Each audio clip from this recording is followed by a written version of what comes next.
128 सर्ग अंधकार पूर्ण गड्ढे को तथा ब्रह्मांड के आवरणों को पार कर विप्रचितों का विद्या में भ्रमण का वर्णन। यदि श्री रामचंद्र जी और से ये आशंका हो कि ज्योतिष चक्र तथा उसके विस्तार आदि का परिज्ञान आपको किस प्रमाण से हुआ, तो इस प्रकार कहते हैं। श्री वशिष्ठ जी ने कहा, हे श्री राम जी, हमारे सदस्य योगी जनों को योग ज्ञानाभ्यास से शोधित जो शुद्ध तत्वबोध यानी सर्वजगत तत्व साक्षात्कार है, तदरूप आतिवाहिक शरीर से इन सब का प्रत्यक्ष होता है। आदि भौतिक स्थूल रूप से प्रत्यक्ष या अनुमान नहीं होता है।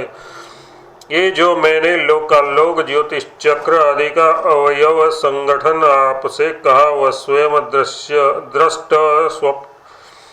दृष्ट जगत स्वप्न में प्रसिद्ध है। अन्य लोगों द्वारा दृष्ट स्वप्न जगतों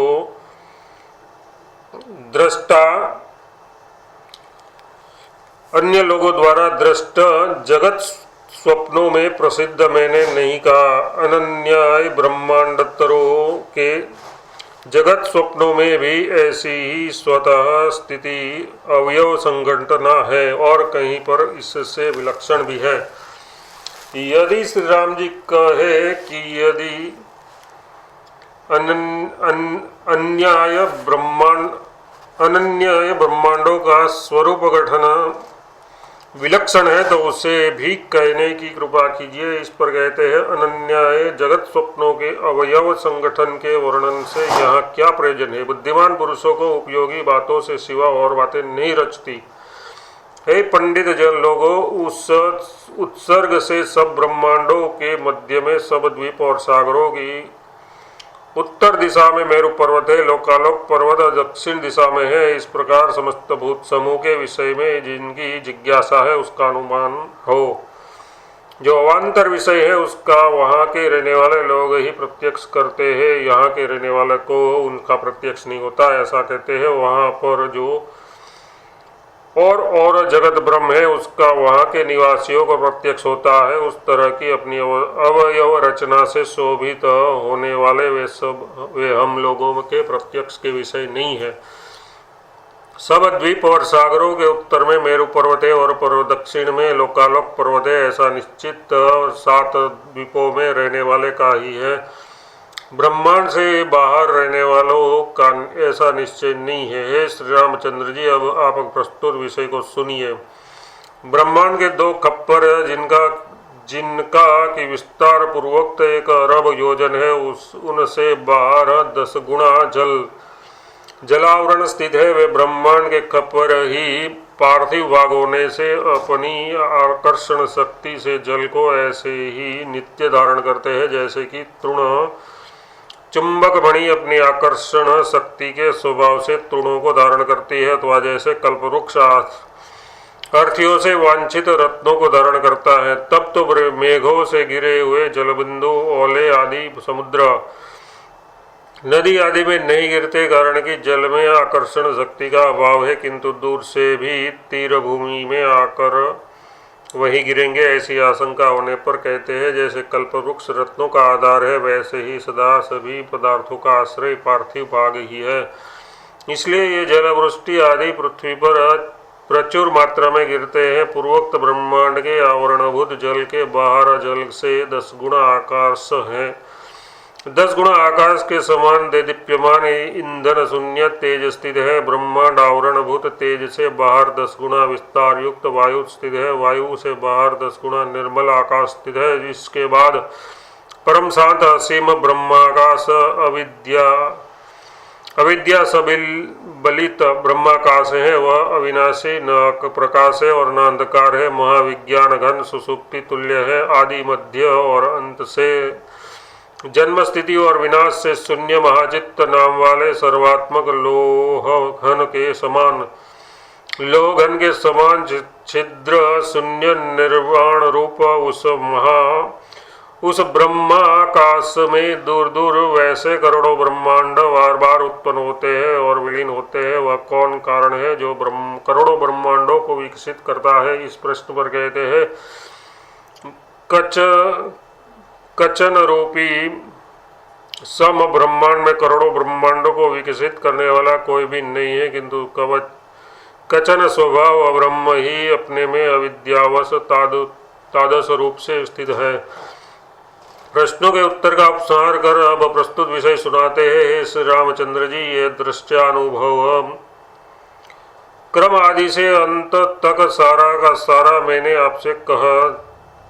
अब आप लोकालोक पर्वत पर विप्रचित का जो हाल हुआ उसे सुनिए। खूब अभ्यस्त पूर्व संस्कार से दिगंत दर्शन उद्योग के संस्कार से संपन्न उस प्रकार के सजीव निश्चय से प्रेरित विप्रचित लोकालोक पर्वत के शिखर से परे पूर्वोक्त अंधकार गर्त में प्रविष्ट हुआ। वहां पर उसने अपने देह शरीर को पर्वत शिखर के सदस्य अत्यंत महान गीध आदि द्वारा नोच नोच कर खाया गया देखा। तदनंतर अपने पूर्व चिंतन्य दिग्गत दर्शन में अपने मनोमय देह को ही प्रवृत्त देखा। जहाँ पर उसकी मृत्यु हुई थी वह प्रदेश पुण्यमयी था,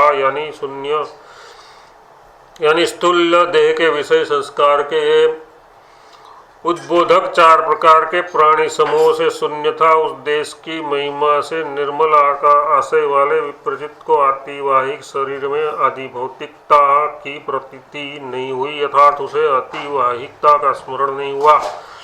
उक्त विप्रचित जिसका ज्ञान स्थूल देह से अतिरिक्त केवल आत्मा को विषय करता था, उससे अधिक स्थूल सूक्ष्म और कारण शरीर से अतिरिक्त शुद्ध चिन्मात्र आत्मा को विषय करने वाले बोध को प्राप्त नहीं हुआ था। इससे दिग्गत दर्शन रूप कार्य को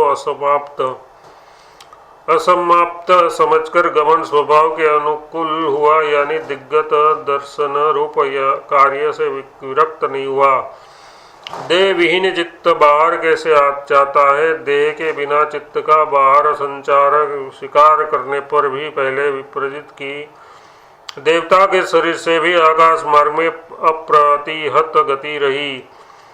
देव शरीर का नाश होने पर भी मनोमय देह से आकाश मार्ग में चल रहे उस विप्रजित का पूर्वादेश देव शरीर से मनोमात्र देह में क्या विशेष हुआ, ऐसा श्री रामचंद्र जी पूछते हैं। श्री रामचंद्र जी ने कहा, मुनीश्वर, ये चित्त शरीर के बिना कार्य में कैसे गमन करता है? यदि शरीर के बिना भी गमन मान लिया जाए तो भी अतिवाहिक देह से मनोमय देह में अधिक बोध कैसा होता है?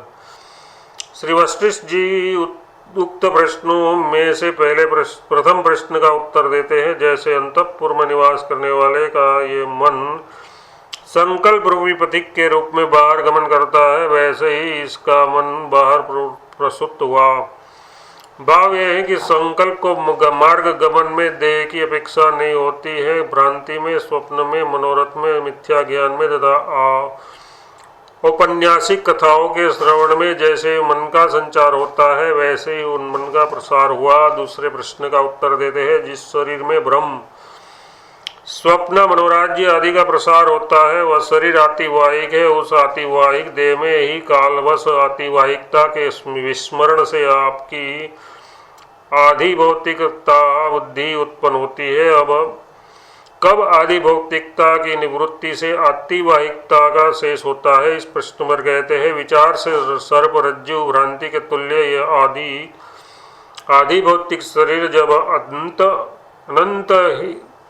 अनंत हित को जाता है तब अतिवाहिक शरीर अवशिष्ट रहता है। अतिवाहिक शरीर की निवृत्ति से चिन्मात्र का शेष होने में भी विचार ही साधन है। इस आशय से कहते हैं श्री रामचंद्र जी, अतिवाहिक देह का तेजसा सौम्य सुंगेन, हे सौम्य तेज रूपी मूल से सन्मूल की खोज करो। इस श्रुति द्वारा प्रदर्शित तत्वज्ञान के उपाय से भलीभांति तब तक विचार कीजिए जब तक कि इसमें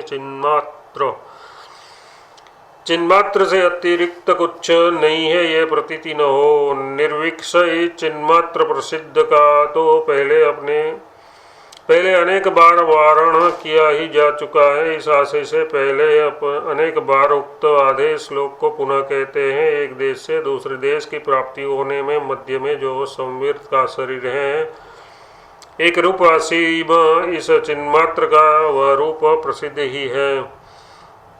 उसमें द्वैत रूप विषय और विषय प्रयुक्त राग द्वेष आदि का प्रसंग ही नहीं है, ऐसा कहते हैं। भला बताइए तो सही, उसमें कहाँ द्वैत है, कहाँ द्वेष, कहाँ द्वेष है और कहाँ राग आदि है। सब कुछ शिव आदि अंतविहीन परम बोध रूपी है। मन के मनन से शून्य शांत जो अवस्थित है वही उत्तम बोध है। आतिवाहिक देह में स्थित विप्रचित उस बोध को प्राप्त नहीं हुआ, किंतु उसे केवल आतिवाहिक देह में आत्मप्रतीति हुई थी।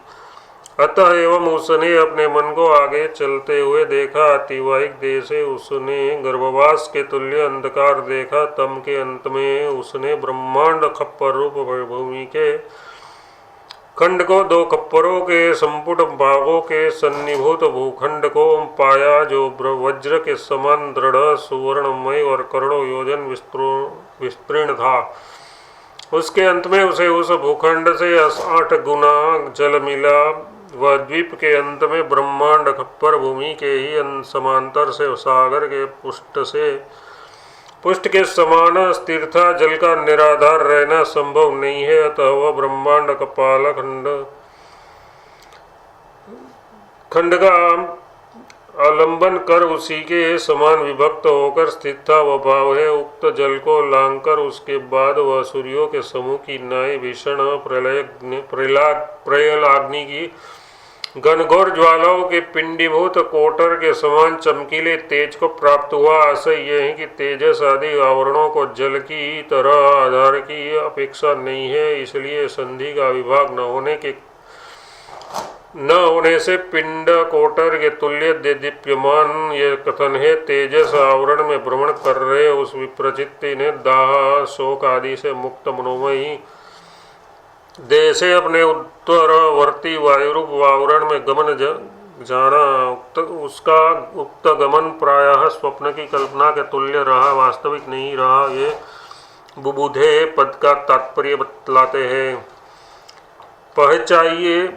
पहुँचाए जा रहे उस विप्रचित्ति ने अतिवाहिक आत्मा को जाना और विचित्त मात्र रूप मेरा कौन सा वहन होगा ये भी जाना। इस बोध से उक्त धीरात्मा ने उस वायु सागर को पार किया और उसके बाद वह उससे 10 गुणे विस्तृत आकाश में पहुंचा। आकाश को लांघकर वह असीम अविद्या सबल ब्रह्माकाश में पहुंचा। उसमें सब कुछ विलीन होता है, सब कुछ जिससे आविर्भूत होता है, जो कुछ भी नहीं है। वहां पर मनोमय देह से भ्रमण करता हुआ वह संस्कार वश अत्यंत दूर तक गया। उसने उसमें पृथ्वी जल तेज वायु और जगत देखा, फिर संसार की रचना देखी, फिर सृष्टियों देखी और दिशाएं देखी, फिर पर्वत देखे, फिर आकाश देखा, फिर देवता देखे, फिर मनुष्य देखे, फिर पंच महाभूतों के पर्यंत में अत्यंत घन ब्रह्म देखा, फिर उसमें खूब जगत देखे, फिर सृष्टियाँ देखी, फिर दशाएं देखी, माया सबल ब्रह्माकाश देखा। उसके बाद फिर दूसरी अवस्थित सृष्टियाँ देखी। इस प्रकार दीर्घकाल तक विहार करता हुआ वह आज भी विहार कर रहा है। चिरकाल से अभ्यंतर अपने जगत सत्यता निश्चय से वह विरत नहीं होता है। अविद्या का अंत है ही नहीं। सत्य स्वभाव की आलोचना की जाए तो वह ब्रह्म ही है, पर वस्तुतः परिपूर्ण ब्रह्म में अविद्या नहीं है। ये दृश्य है, ये अविद्या है, ये विकसित आत्मा है जो ब्रह्म अपने जागृत में और स्वप्न में जैसी वासना के आविर्भाव से पहले देखा, इस समय देखते हैं और आगे भी देखेंगे। वह ब्रह्म वैसा ही था, है और रहेगा। इसलिए ये जगत सत्य और असत से विलक्षण अनिर्वचनीय है, ऐसा कहते हैं। यहाँ था, है और होगा, इस प्रकार का क्रम युक्त जगत का भान अविद्या मात्र ही है। बंद किए गए नेत्रों में तैमिरिक चक्र के समान मान प्रतीत होता है। वह केवल चिन्मात्र रूप से सत्य नहीं है। प्रतिभा स्वरूप इस अज्ञ दृष्टि प्रसिद्धि से तो असत आकार नहीं है, इसलिए दोनों दृष्टि के प्रमाण होने पर अनिर्वचनीय ही है। श्री रामचंद्र जी वह वह विप्रजित आज भी तत्व ज्ञान न होने के कारण उन पूर्व दृष्टों में ही और उनके सदस्य अन्य वासना मात्र होने से अत्यंत सूक्ष्म विराटों के अंदर प्रसिद्ध जगतों से वन भागों में मृग के समान अपनी वासना की उत्कृष्टता से बार बार घूमता रहता है। 128वां सर्ग समाप्त।